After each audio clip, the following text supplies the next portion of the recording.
એન્જલક online study ચેનલમાં ફરીથી આપનું સ્વાગત છે મિત્રો। હમણાં આવી રહેલી આપણી જે આઈટીઆઈ ની ભરતી છે તેના ફોર્મ 12 તારીખથી ભરાવાના શરૂ થઈ રહ્યા છે અને તે સંદર્ભે આજનો આ વિડીયો બનાવવામાં આવી રહ્યો છે।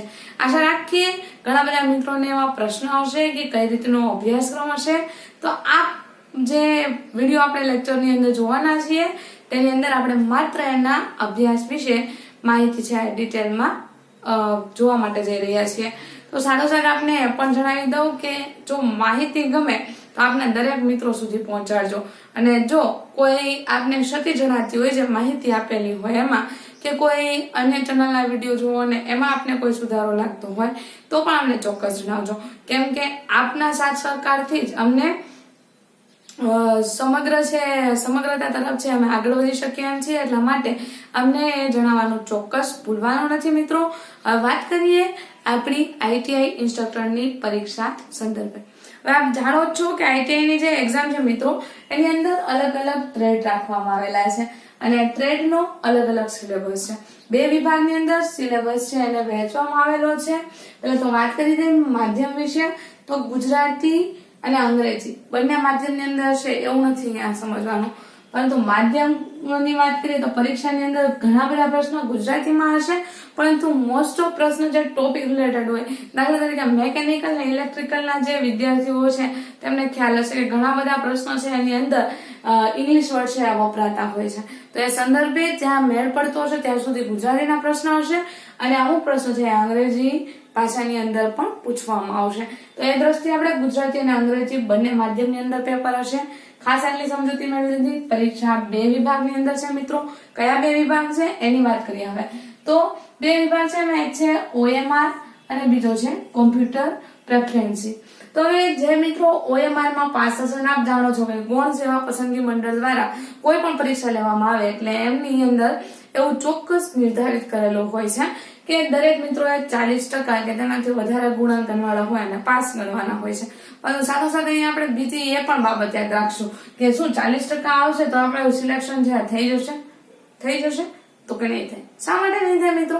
તો કે અહીંયા એવું પણ આપણે ઘણી બધી પરીક્ષાની અંદર જોયેલું છે કે જે પેપર હોય છે એની અંદર ઘણા બધા ઉમેદવારો છે 40% માર્ક છે કવરેજ કરી રાખ્યા હોય છે, પરંતુ જે 40% આવેલા હોય છે એનાથી જે ઉપરનું મેરિટ હોય ત્યાંથી 3 ગણા ઉમેદવારોનું સિલેક્શન લિસ્ટ બનતું હોય છે। એટલે અહીંયા આપણે કેટલા કોમ્પ્યુટર પ્રેફરન્સ માટે બોલાવવામાં આવશે 3 ગણા ઉમેદવાર। આટલી વસ્તુ ક્લિયર થઈ ગયા પછી આપણે કોમ્પ્યુટરનો સિલેબસ છે નેક્સ્ટ વિડીયોની અંદર જોવાનો છે। હાલ આપણે માત્ર OMR જે શીટ છે આપણી પ્રથમ પરીક્ષા છે તેનો જ અભ્યાસક્રમ છે જોવા માટે જઈ રહ્યા છીએ। આપણે ચોક્કસ જણાવી દઈએ કે બે ભરતી છે એને અલગ અલગ સિલેબસ ને આપણે બે વિભાગની અંદર વહેંચેલો છે। હવે જે બે વિભાગ છે એની અંદર વાત કરીએ આપણે તો એક છે 178 અને 180 માર્ક વાળું 178 અને 180 જાહેરાત ક્રમાંક છે અને ત્યાર પછી જે તમામ ભરતી જાહેરાતો છે અલગ અલગ ટ્રેડની તેને લાગુ પડે છે। હવે આ બંનેની અંદર શું ડિફરન્સ છે? એક જ સિલેબસ છે પરંતુ માર્ક રેશિયો છે એને ચેન્જ કરી દેવામાં આવેલો છે। જોઈએ પહેલા આપણે 178 અને 180 ની અંદર કઈ ફેકલ્ટી છે એનો સમાવેશ થાય છે। તો 178 ની અંદર મિત્રો beauty culture and hair dressing નો સમાવેશ કરવામાં આવેલો છે અને 180 ની અંદર છે ટ્રેડ નો સમાવેશ થાય છે હેલ્થ એન્ડ સેનેટરી ઇન્સ્પેક્ટર, એને આપણે SI તરીકે ઓળખીએ છીએ, અને સાથોસાથ નર્સિંગ, આ બે કેટેગરી છે એનો સમાવેશ 180મી નંબરની જાહેરાત ક્રમાંક સાથે થાય છે। હવે એથી આગળ આપણે વાત કરીએ તો આ જે બંને જાહેરાતો છે એની માટે કુલ પેપર હશે કેટલા માર્કનું હશે મિત્રો? 100 માર્કનું રહેવાનું છે અને બાકીના અન્ય તમામ ટ્રેડ માટે છે પેપર કેટલા માર્કનું હશે? 150 માર્કનું હશે। જે પેપર 100 માર્કનું છે એમની માટે 90 મિનિટ રાખવામાં આવેલી છે અને જે પેપર છે 150 માર્કનું છે મિત્રો એમની માટે જે મિનિટ રાખવામાં આવેલી છે એ મિનિટ છે 120 મિનિટ। આટલી વસ્તુ ક્લિયર થઈ મિત્રો મગજમાં? ત્યાર પછી આપણે આગળ વાત કરીએ તો સામાન્ય જ્ઞાન છે મિત્રો જ્યારે 100 માર્કનો પેપર હશે ત્યારે કેટલા માર્કનું હશે? 20 માર્કનું હશે।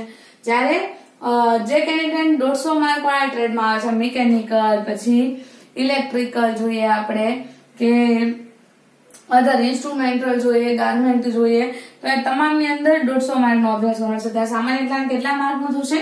30 માર્કનું થઈ જશે। ગુજરાતી સાહિત્ય અને વ્યાકરણ 15 માર્કનું છે, જ્યારે 100 માર્કના પેપર જે બે આપણા કોર્સ છે 178 અને 180 ક્રમાંકના તેની અંદર 15 માર્કનો પૂછાશે, જ્યારે અન્ય ટ્રેડની અંદર 20 માર્કનો પૂછાશે.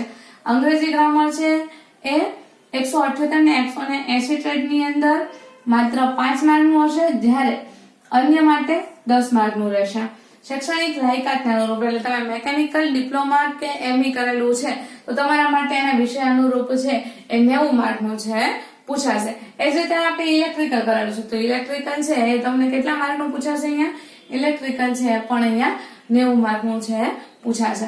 આટલી વસ્તુ ક્લિયર કરી લેજો. વિષય અનુરૂપ અહીંયા કીધેલું છે કે જે તે કેટેગરીના ઉમેદવારોને વિષય વસ્તુ છે એ લાગુ પડે છે. તો હવે અહીંયા રેશિયો છે કેટલાનો થયો? તો કે 20 ને 15 ને 5 40 થયા. 40 ને 60 100 માર્કનું પેપર થયું. એ જ રીતે અહીંયા જોઈએ તો 30 ને 20 50 થશે અને 90 ને 10 100 થશે. તો આ રીતે બે વિભાગની અંદર મિત્રો વિભાજિત કરવામાં આવ્યું છે. સેમ અભ્યાસક્રમ છે, માત્ર જે ક્રાઇટેરિયો છે એ ક્વેશ્ચન નો વધી જાય છે અને માર્ક નો વધી જાય છે. દરેક પ્રશ્ન છે એનો એક એક ગુણ છે ને જાણો છો. પગાર ધોરણ છે સરસ મજાનું છે. તો ચોક્કસ જો એપ્લિકેશન કરવાના હો ને આપ જે તે શૈક્ષણિક લાયકાત ધરાવો છો તો આપ ચોક્કસ એપ્લિકેશન છે આ કરી દેજો. 31,340 પગાર છે. સરસ મજાનો સ્ટાર્ટિંગ બેઝ ચાલુ થાય છે. અને વાત કરીએ આપણે કે ગૌણ સેવા પસંદગી મંડળની મિત્રો જ્યારે પણ ભરતી હોય છે તે સમયે આપ જોતા જશો કે એક છે કોમન વસ્તુ હોય છે. એ કોમન વસ્તુ કઈ છે? તો કે જે દરેક વસ્તુ છે એની અંદર એ લોકો ઈ સેક્શન વાળો વિભાગ છે શરૂ કરેલો છે. દાખલા તરીકે A, B, C, D અને E આ 5 વિકલ્પ હોય છે આપણા પરીક્ષાની અંદર. હવે નેગેટિવ માર્ક સિસ્ટમ માત્ર ક્યારે લાગુ પડે છે? જો નોટિફિકેશન ને ધ્યાને રાખીને દે. મોટી ભાગની એક્ઝામ આપણે જોઈએ તો એની અંદર એવું હોય છે મિત્રો કે જે આપણે પેપર આપવાના હોય છે એ પેપર સમયે નેગેટિવ માર્ક ની અંદર આપણે ક્યારેક કોરો મૂકેલો હોય, કોઈ ખોટો પ્રશ્ન હોય, 1 થી 2 માર્ક 2 રાઉન્ડ ટીક થઈ ગયા હોય તે સમયે નેગેટિવ માર્ક છે હોય છે.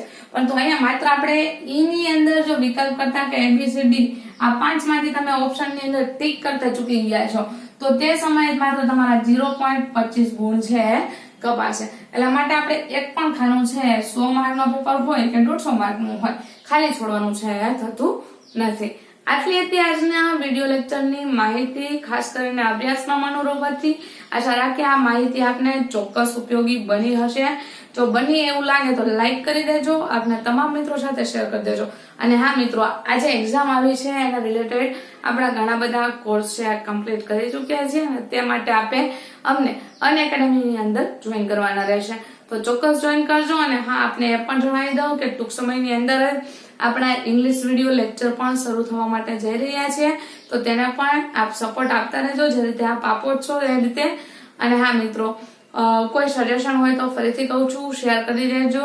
અને ડિસ્ક્રિપ્શનની અંદર ઘણી બધી લિંક આવેલી છે આપના માટે જે ઉપયોગી છે એવી બાબતોની, તો તે પણ ચકાસવાનું ચોક્કસ ન ભૂલતા. અને વિડીયો ગમ્યો હોય તો ફરીથી કહું છું like and share. Thank you.